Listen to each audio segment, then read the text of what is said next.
It was almost impossible to wander the narrow streets of Bogfoss without worrying that you'd be eaten.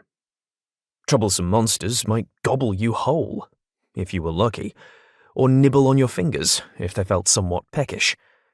The woods surrounding Bogfoss were crawling with beasts, which meant they often crept inside the village for a light snack. Normally, Monday the 16th, or Mo, as everyone called him, would remain in the shadows of the rickety buildings, ready to leap into the safety of the nearest house, should a monster take a fancy to his fingers. But today was different. Today was Mo's first day as a warden. Today, he had to be brave. He couldn't cower around corners or shriek at the sight of his own shadow. He had to make a good first impression. But as he had overslept and was running late to his first day of training, he was already off to a bad start. Mo hurried over the higgledy-piggledy cobbles, tugging down his woolly jumper and adjusting a cap over his mass of floppy locks. His new warden uniform was so tight that it felt like it was squeezing the life out of him, which definitely didn't help his nerves. You see, Mo really didn't want to be a warden, but he had no choice, because his grandma, Monday the 15th, had died, and Mo was next in line for her job. That was just how things worked in Bogfoss.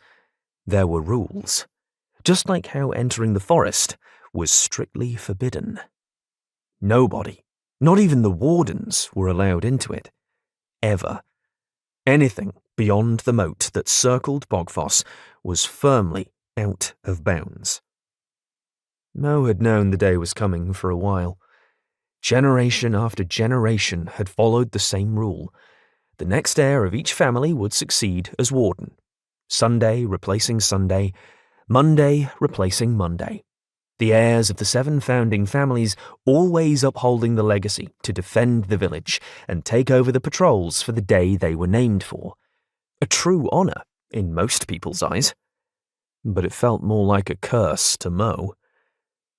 He had truly thought that his grandma would live forever. She had tried so hard to train him in her ways, which often led to arguments, and she was the only family he had, so Mo would miss her terribly. But he had hoped to get up to speed on a few things before the inevitable happened.